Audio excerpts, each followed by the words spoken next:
ধরে বিদ্যুৎ যন্ত্রণায় নাজেহাল তেলিয়ামুড়াবাসী। সোমবার রাতে তেলিয়ামুড়া শিশু বিহার এলাকায় একটি ট্রান্সফরমার আচমকাই আগুন ধরে যায়। পরিস্থিতি নিয়ন্ত্রণে আনতে ঘটনাস্থলে যায় তেলিয়ামুড়া অগ্নি নির্বাপক দপ্তর ও বিদ্যুৎ দপ্তরের কর্মীরা।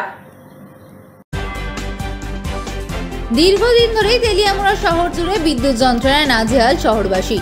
সোমবার রাতে তেলিয়ামুড়ার করিলং শিশু বিহার এলাকায় একটি ট্রান্সফরমারে আচমকাই অগ্নিসংযোগ হয়। পরিস্থিতি নিয়ন্ত্রণে আনতে ঘটনাস্থলে ছুটে আসে তেলিয়ামুড়া অগ্নি নির্বাপক দপ্তর ও বিদ্যুৎ দপ্তরের কর্মীরা। অগ্নি নির্বাপক দপ্তরের কর্মীরা ঘটনাস্থলে পৌঁছে দীর্ঘ প্রচেষ্টা চালিয়ে আগুন নিয়ন্ত্রণে আনলেও বিদ্যুৎ দপ্তরের কর্মীদের স্পষ্ট বক্তব্য, ট্রান্সফরমার বিকল হয়ে যাওয়াতে সোমবার রাতভর বিদ্যুৎ বিচ্ছিন্ন হয়ে থাকবে গোটা এলাকা।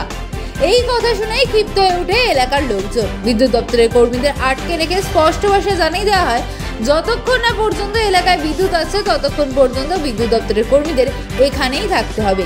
এই নিয়ে দীর্ঘক্ষণ বাকযুদ্ধ চলতে থাকে এবং শেষ পর্যন্ত এলাকাবাসীদের চাপে পড়ে রাতেই বৈদ্যুতিক লাইন সাময়িকভাবে সারাই করে পুনরায় বিদ্যুতের সংযোগ করে দেওয়া হয়। পরে পরিস্থিতি স্বাভাবিক হয়, যদিও তেলিয়ামুড়া জুড়ে কান বাঁধলেই শোনা যায় তেলিয়ামুড়া বিদ্যুৎ দপ্তরের সিনিয়র ম্যানেজার বিমলেন্দু বিকাশ দাসের সময়কাল থেকেই তেলিয়ামুড়ার বিদ্যুৎ পরিষেবা তলানিতে।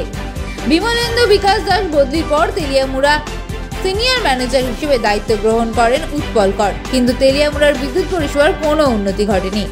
যদিও এলাকাবাসী দাবি অনতি বিলম্বে যেন করিলং শিশু বিহার এলাকার সেই ট্রান্সফরমারটি মেরামতের কাজে হাত লাগায় দপ্তর।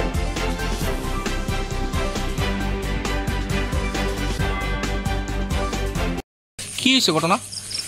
আমরা এখানে একটা কারেন্টের ট্রান্সফরমার আছে, এটা দীর্ঘদিন যাবৎ সমস্যা। তো এখানে ওদের ইলেকট্রিক অফিসে যখন কল করি, ওরা ফোনটা তুললি যে আমাদের এখানে স্টাফ নাই, এখন আমরা পাঠাচ্ছি। তো তাড়াতাড়ি শর্ট খাই, তো ওদেরকে ফোন করলে ওরা বলছে যে আসছি। তো ওই জন্যই বললাম, আজকে বিশাল বড় একটা আগুন হইলো, এখানে ফায়ার সার্ভিস আসলো, তারপরে আগুনটা নিবানো হলো। তারপর ওরা ওয়ান টাইম ঠিক করে দিল এটা যে তোমরা কারেন্ট পাবে। তো ওদের গাড়ি এখানে আটকে রেখেছিলাম আমরা। তো এদের এই ট্রান্সফরমারটার সাথে একটা দোকান আছে, এরপরে প্লাস বাড়িঘর আছে, বহুত কিছু আছে। তো আজকে যদি ট্রান্সফরমারটা হঠাৎ করে ব্রাস্ট হয় তাহলে কি হবে?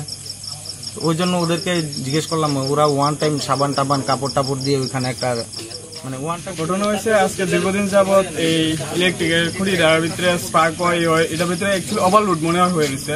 যাই হইতেছে তার জ্বলিয়া দিতেছে, মানে কারেন্ট থাকলে তার পুরা মানে জাস্ট উপরের বাকলাটা খুলে আসে, জাস্ট যার লেগে আগুন লাগতেছে। আর অল টাইম স্পার্ক করতেছে, কখনো স্পার্ক হয়েছে দেখেন আগুন জ্বলে গেছে, কখনো অল টাইম দীর্ঘদিন যা স্পার্ক করতেছে আর আগুন জ্বলতেছে দিন। আজকে হঠাৎ করে একটু আগে এটা ব্রাশ মারে তেল বেরিয়ে গেছে। তো আমরা এটার লোকের দোকান আছে, অনেকটি বাড়ি ঘরও আছে, এনি টাইম এনে কিছু রিস্ক হইতে পারে। আমরা অনেক দীর্ঘদিন দেখেছি সবকিছু যাতে নতুন করে রিপেয়ার করে দেওয়া যায়, বা আনলে এটা সেপারেট করে লোড আরেকটা করে। তো তারা কিছু করতেছে না, জাস্ট কল দিলে দুই তিনবারে কল দিলে এসে একটু ঠিকঠাক করে, তারপর চেঞ্জ করলে অনেক সময় এটাও করে না, জাস্ট জোড়া তালি দিয়ে তারা ঠিক করে দেওয়া যায়। তো আজকে হঠাৎ করে এরকম আগুন লাগছে, তো ফায়ার সার্ভিস এটা ঠিক করেছে। তারপর ওখানে এটা জোড়া তালি দিয়ে গেছে, কিন্তু রাত্রে দিকে মনে হয় তারা কিছু করতে পারছে না।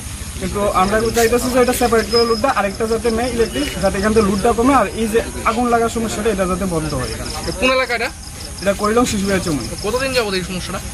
দীর্ঘ 1 বছর হয়ে যেতেছে, এর উপরে চলতেছে এটা এই সমস্যাটা। দপ্তরের ঊর্ধ্বতন আধিকারিক মানে ব্যাপারটা জানেনি? জানে, অনেকদিন ধরে তারা কল করলে তো হইতেছে যে এটা যারা ঠিক করতে হয় তারাও